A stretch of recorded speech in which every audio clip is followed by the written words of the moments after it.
Pokemon Adventures, or the Pokemon Special manga if you're Japanese. We have volumes 3 through 5 of the collector's edition, but really it's about halfway to volume 3. A third. A third, yeah. So you got like 2/3. And then like volume 5 ends like about 2/3 of the way in, I think. It's pretty close to the dang end. Yeah. Maybe 4/5 actually. Yeah, that's closer to 4/5. I was actually I didn't realize that the last volume. So they pretty much just give you one. They give you a handful of chapters of Ruby Sapphire in that volume that they combine into it. It does end. It does. The Last Battle, Part 1. The Last Battle, Part 14. There's so much. There's so much of it. It's all just one long battle. Yes. All of it. Part 14. That hurts me deep inside. Perfect. That is Dragon Ball levels. This felt like Dragon Ball levels of bullshit. You know what I mean? Yeah, for that last battle at least. Yeah. So this time we actually read the Gold, Silver, Crystal arc, which is kind of one smaller arc that became one smaller arc and one larger arc that got smushed together because they do something really. So this is our first major cast change. Like, the yellow arc largely followed most of the same cast as the red arc. Gold, Silver, Crystal, we were in a different region. We're a lot of new Johto, right? Yep. A lot of different Pokemon. Oh, yeah.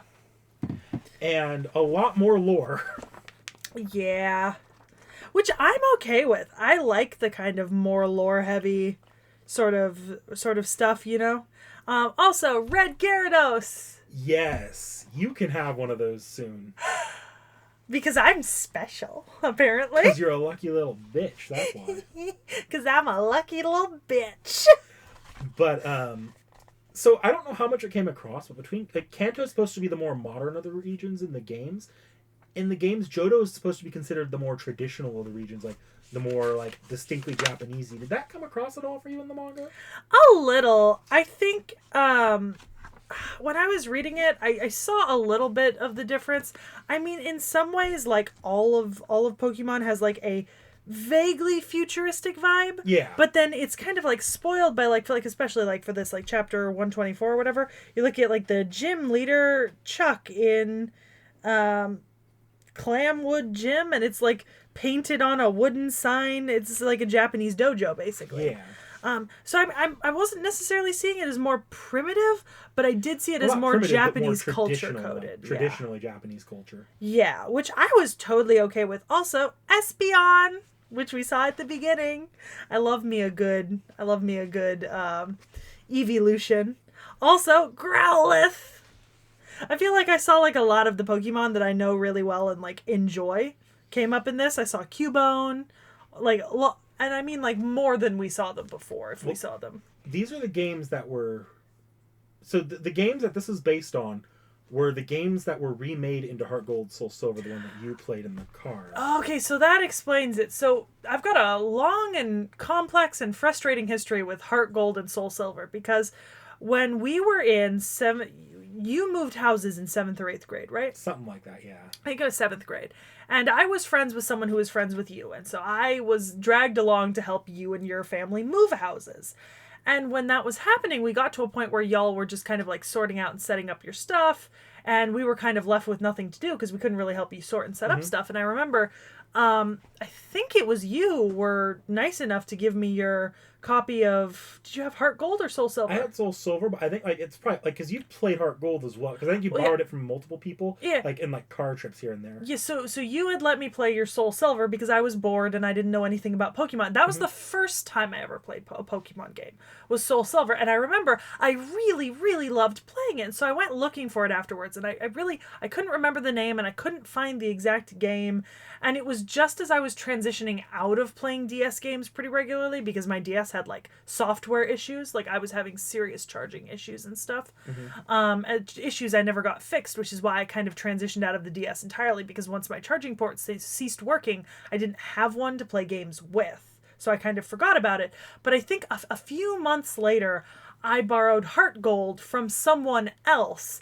And the annoying and irritating part of those two games was I got to the exact same point in both games before I had to return them. So I never made it further than a certain point, and I really enjoyed what I did get to do, but I didn't get to do very much. You know? Yeah, and yeah, the games you played there, those were the Johto games. Yeah, and it's been a bit of a gaping wound ever since in terms of like my Pokemon sort of stuff, is that like I feel like I always kind of just like want to finish the ones I started that I really loved, but getting a copy of them is so expensive these days, you know, especially Heart Gold, Soul Silver. You're looking at like starting at $50 for a used copy. The DS era Pokemon games are so freaking expensive. Yeah, and I'm not really well versed in emulators. So, like, my first thought is not to get an emulator or something and play it that way. So it's kind of my own fault in some ways. Like, I'm sure I could have gotten an emulator and figured out a way to play Heart Gold and Soul Silver, but I don't often go that far out of my way for video games, because up until very recently, video games were sort of something that I could do occasionally, but I didn't have much experience with. I wasn't very good at, and it was always like I wasn't actually sure if I enjoyed what I was doing so much as was just trying something new and seeing if I enjoyed it. So it was kind of more experimental. And so, like, I had some DS games that I really, really liked, and some that I really, really hated, you know? And then some that I got to play that I never got to play more of. Yeah. Yeah, and some that I played for hundreds of hours and never managed to beat, and haunt me to this day, Glory of Heracles. I thought it'd be a fun little trip down memory lane there, just because this is the one of the arcs. They actually took elements introduced in that remake and made an actual Heart Gold and Soul Silver arc way later on. In the anime or in the manga? Yeah, okay. The anime actually had one too, but it was like very short. It was an insert into the Diamond and Pearl series. See, here's the thing though. Diamond and Pearl was one of the series that I caught airing on Disney XD occasionally. Do you remember when they had like Lyra and her? I do remember Lyra. Yeah, that was her arc. That was the Heart Gold Soul Silver sort of tie-in arc. Oh, interesting. Okay, because I didn't catch all of Diamond and Pearl, but I caught some of it because it played like Saturday mornings. That was the series that was going on while we were like in elementary school. No, middle school, high school. By middle high school, it would have been in black and white. You know what? I think in middle school I might have caught the tail end of Diamond Pearl, and then I caught some of Black and White in high school. You probably caught some reruns there as well. Yeah, I think it might have been the reruns I caught from Diamond Pearl, because I do remember Lyra, but not much about her. And I think I remember watching a little bit more of Black and White, because I think it had the slot on Saturday mornings either directly before or directly after something I did watch on Disney at the time. I don't remember what it was. It would have been Cartoon Network back then. Was it? No, Disney XD. XD might have had some reruns. Yeah. XD had the reruns when I was in high school, and it had the Saturday morning slot right before something else I was watching. I don't remember what it had the slot before, and I'm not going to look it up, but it had the slot before something I was watching in my region.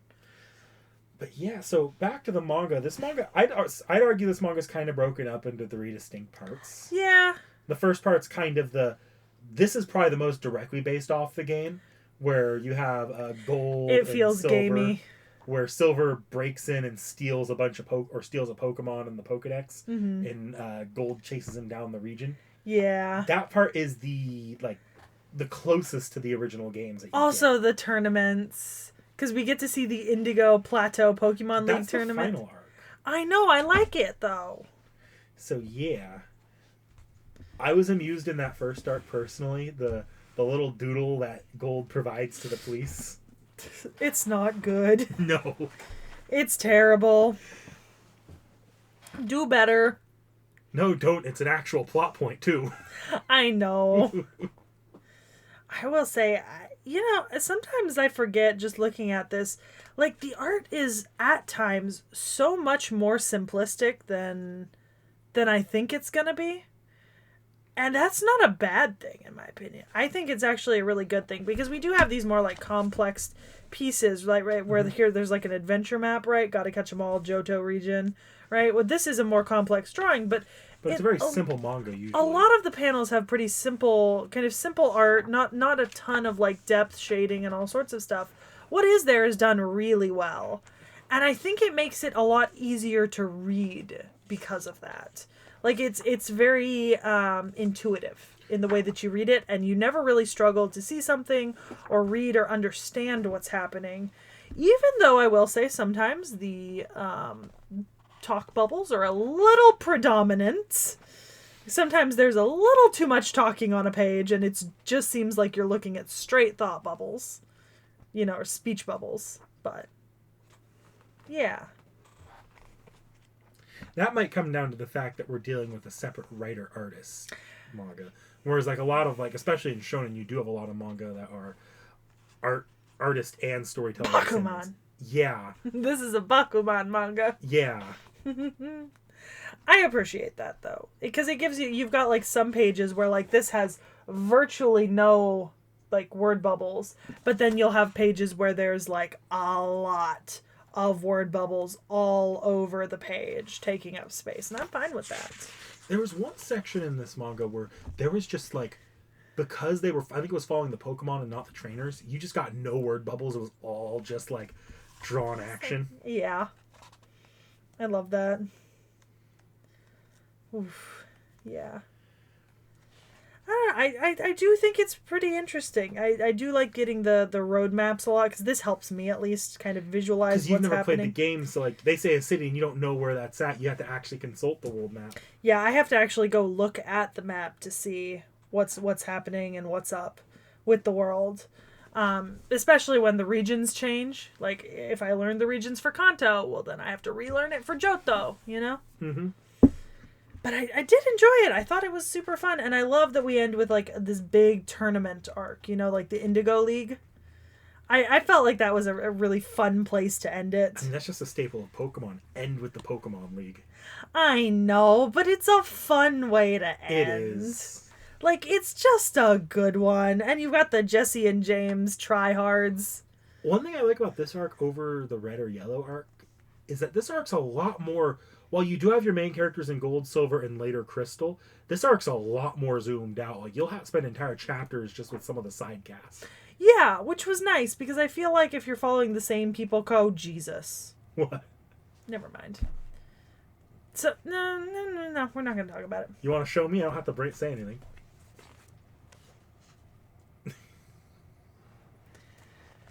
I didn't think spandex molded that tightly. Pretty sure I ignored that the first time I saw it. But yeah, we do have arcs that are just not following. Or like fights even. Like, I like seeing fights that are just completely unconnected to our kind of main characters, so to say. Mm-hmm. And it's more like, it's almost like he's sitting in the audience watching these fights and we're just watching along with him, which is really cool. I would argue like 70% of the Crystal sections of this are just various gym leaders fighting Suicune. Which is really... I love that part, because in the games, you have to basically chase Suicune all over the region to catch it. Like, it'll run away as soon as you do anything. Yeah. So, it was really cool to watch just everybody go after this one legendary Pokemon. Yeah. Because what's the name of the legendary Pokemon for this section? So there was a few here. There was Suicune, Raikou, and the three, like, dog beasts. And then there was Ho-Oh and Lugia. And then towards the end, you got Celebi. Yeah, that was it. I think the only one I remembered before reading this was Ho-Oh. That's kind of the big poster child one. That's even the like literally one of the first Pokemon you see in the anime. Yeah, yeah, because it's very impressive to see. Mm-hmm. Yeah, that was a fucking I hated this part, but I also kind of loved it. Which one? Snorlax saving the bullet train. Like that. Oh, Snorlax. You poor thing. I love you. So between, because obviously there's the three sections. There's the gold chasing silver section. There's the crystal section where the crystal catching Pokemon section. Yeah. And there's the Pokemon League section towards the end. Which would you say, like, do you have a preference as to which one you kind of like the most? I think I really liked the tournament at the end. The final battle. Yeah. I think I really like that, and maybe this is a reflection. I can say this about another anime as well. My favorite part of Dragon Ball Z is the giant tournament. Yeah. Like, I love tournament arcs. Like, love tournament arcs. Because for me, it feels like an opportunity to see, A, a lot of characters, and B, for whoever the characters you're following, to be put up against a lot of different enemies and have to come up with different strategies on the fly, because you can't just prepare one thing for a tournament and hope that's going to work against everyone, regardless of what the tournament is for. So to me, I kind of view tournament arcs as proof of concept in how good a writer is at defining their character and coming up with things that are unique and individualistic when it comes to fights and interactions, because in no other place besides a tournament arc will you have the sheer influx of characters and the amount of interactions and different styles and stuff as you do in a tournament arc or like an exam arc or something like that. It's one of the reasons why I really love the Naruto Chunin exams, why I love the Fairy Tail S-Class exams, and so on, why I like the Boku no Hero, like the tournament. So, because to me, that's just a sign of a good action, like a well-written action is a good tournament arc. Of like the three major sections here, I think my favorite section is probably the crystal section. Because A, I love the Suicune chase. But also, like, three reasons actually. I love the Suicune chase with all the gym leaders. I love the Suicune Crystal fight. Because that fight, you see Crystal, like, really getting creative in how she's going to get Suicune, and she fails, and like I felt that internally still. And then there's Did you also fail to get Suicune? Yes, for the longest time it's really hard to get those guys. Not Suicune in particular, but the other two. Yeah, like that kind of catching.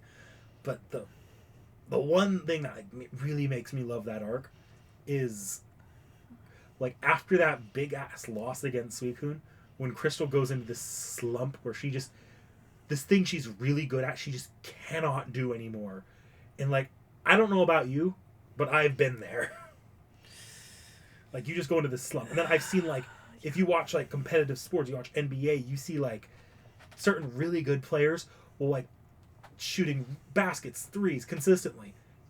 And then they have, like, one rough game or something just off. I'm like, it feels like a while, like, they just aren't working for a bit. Yeah. Like, it's all psychological. I loved that part. That part really spoke to me. Nice. Yeah, I don't know. I just something about tournament arcs. I love them. I think they're so much fun. Just all over the place. Like I said, I like the Dragon Ball tournament arc. I like the Ice Eye. That was my favorite part here. I'm looking forward to more tournament arcs going forward, because this manga keeps going for a while, right? Like it is still ongoing. Basically, whenever they do a new game, they've slowed down a little bit, because it used to be when they do a new game, even if it was like a remake or a sort of a side game, they would still do one. So like we have the next one's the Ruby Sapphire arc. Then they did another one for Fire Red and Leaf Green, which were remakes of Red and Blue, and then they followed up with the third version. They'll do one for every single game. They've slowed down on that. They don't do it anymore like that. Correct. So I do currently have a working DS and a Pokemon game. Do you remember what Pokemon game I have? You have Ultra Moon. Okay. Which is like way far in the future. Yeah, that's Generation way far. 7. Yeah. This is Generation 2. Yeah. And I have Ultra Moon because I bought a used DS off a friend, and it came with several games, and that was one of them. Should probably resurrect that thing. It's sitting in the drawer, like right here. I just haven't played it in a while. You would think. Here's the other thing. Like, I would have thought that, like, with quarantine, right, starting in 2020, I would have had so much time to do, like, gaming and all this stuff. Especially, I got the PlayStation, I got the DS. You gave me your Switch, your old Switch, like a year or two ago. It was like a year ago. Like, it's been a hot minute because you got the OLED when it first came out. Yeah. You would think I'd have time to do stuff. And I have categorically had not. I have categorically had no free time whatsoever, it feels like throughout most of that time. So, so something I definitely I'm interested in doing more of. And I'm going to be honest, I really enjoy reading Pokemon more than watching it, I think.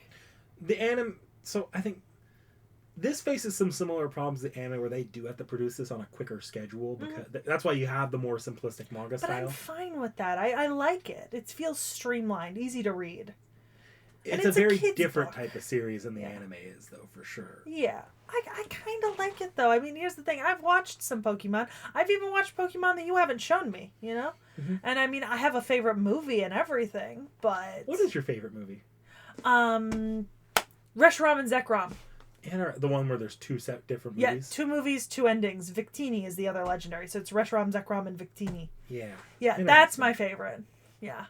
And a lot of people say it's not that good, I've heard, but I liked it. Here's the awful secret of the Pokemon movies. They're all terrible. There's like 1, maybe 2 actually good Pokemon movies. So Detective Pikachu. I'm not even counting. I'm talking like one of the Johto movies is genuinely actually pretty good and heartfelt.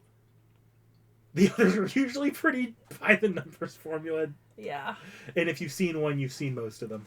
I also just liked the design of Reshiram and Zekrom, and I kind of like that Victini is like an even cuter version of Pichu. Well, you'll be happy to know that the Black and White arc is considered one of the best arcs of the manga. Oh, good. I'm so excited to get to it. Oh, boy. Yeah. So, yeah, at some point we'll have to do Hoenn. I have all... So, I actually... Since the last time we did this, I actually bought You picked up the next arc? Actually, I bought all of the original Pokemon Adventure series, which goes up to the Emerald arc. So, which is how many volumes of this? There's 10 volumes of the collector's edition going to the Emerald arc, which is in like the end of Generation 3. Okay. So like all of Ruby Sapphire Emerald, or Ruby Sapphire Fire Leaf Green and Emerald, I have all of that already. So okay, so we could easily do the next arc and keep going for now. Yeah. Awesome. Yeah, I love Pokemon. I love Pokemon not in like the super fan way that knows all of the Pokemon, but just in it's such a fun thing to do every so often. Like, it can be comfort food. Yeah, not constantly. Not the same type of Pokemon constantly. Like, not always the game, not always the book, but like spice it up by doing all 3. Sometimes read the book, sometimes watch an anime, sometimes play a game. It's just so fresh all the time. Because, like, it doesn't need to be complex and different, so you're not getting into anything particularly new no matter what you're playing, reading, or watching. And yet there's always something new. If that makes sense. Mm-hmm. Yeah. Yeah. See, I think that's probably it for now. We'll see you next time. Hopefully we'll get around to Ruby Sapphire sooner than later, but we'll see. Hopefully. Like, comment, subscribe.